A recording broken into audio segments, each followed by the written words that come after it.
डेराबिस block नहंग Jagannathpur ठारे त्रिवेणी अमावास्या ठारू त्रिवेणी महोत्सव मेला लगी रही। बाबा अरतेश्वर पीठरे पीठाधीश हर पार्वतींकर एही त्रिवेणी महोत्सव मेला मुख्य पर्व। अरतेश्वरंकर महिमा को मने पकाइबा पई दीर्घ 12 वर्ष हेब एही पीठरे त्रिवेणी मेला आयोजित हुए। विभिन्न यात्रा पार्टी आसी मेला रे यात्रा परिवेषण करिथांती। मेला बुलिबाकू हजार हजार दर्शक आसीथांती। प्रसिद्ध शैवपीठ भावे ख्यात अरतेश्वरंकर एही पीठरे त्रिवेणी अमावास्या ठारू यज्ञ हुए परे मेला आयोजित हुए। चलित वर्ष मध्य जनसमागम को दृष्टि रखी नानादी मीना बजार और खाद्य बजार स्टल देखा मिलता। संध्या हेले मेला बुलिबाकू गहली लगी रहुथिबा बेले अरतेश्वरंकर दर्शन पाई भक्तों समागम हुए। नाना रकमर दोली सह शिशु कलाकारों प्रतियोगिता भित्तिक मनोरंजन कार्यक्रम आयोजित हुए। केन्द्रापड़ारू बाबुली मल्लिक रिपोर्ट, संग्राम टीवी। मो ना गौरी मल्लिक, मु गणेश मल्लिक स्त्री। मुझे आलिया पड़ी थी जे कि किसी उपकृत होती आतेश्वर मु चाहूली समस्त आगे बुली बुली कहवाई मुझे उपकृत होती। गोटे बड़ रोगे थी, मोर देह खराब था, गोटे बड़ रोगे थी। आज माने भल होती। मु चाहूली समस्त कहवाई उपकृत होती। समस्त विश्वास करतु, समस्त भरोसा करतु, भी उपकृत हूँ। आतेश्वर भाया देवता कौन जगार ही मिले।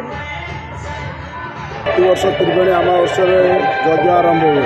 आज को 12 वर्ष होगा यज्ञ आरंभ होदिन भी आम छोट जो भी मेलार बहुत ना था आतेश्वर त्रिवेणी मेला।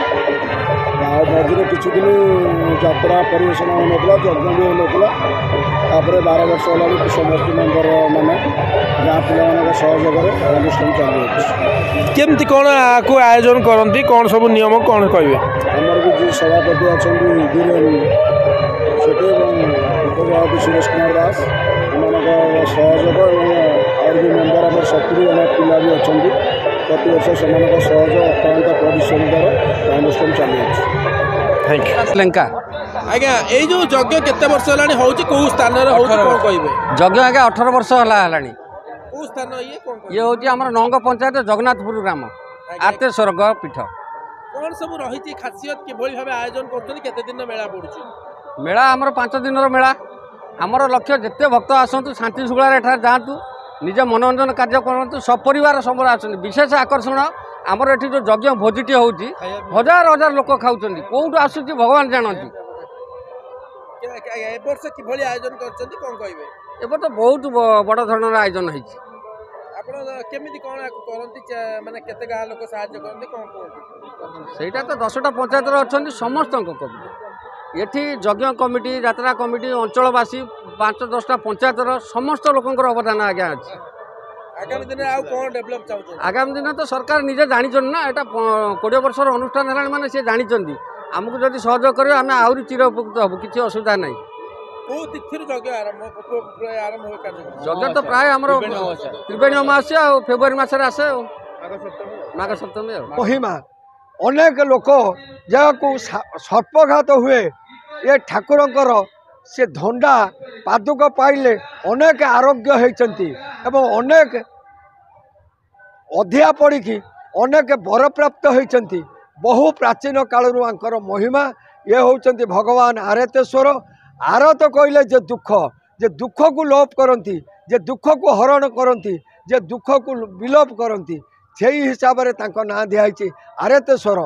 जेतबले केन्द्रापड़े बलदेव जी का आविर्भाव होता से समय यहीठारे भगवान आरतेश्वर आविर्भाव होता। आविर्भाव तो कथा कहूली ये हूँ गोबरी नई। गोबरी नई कूल ये गोटे जंगल थिला, जो घंच जंगल भितर काठ काटिया को किसी लोक आसी काठ काटुले। से काठ काटिबा समय कुराड़ी चोट ठाकुरंकर मस्तक बाजी थिला।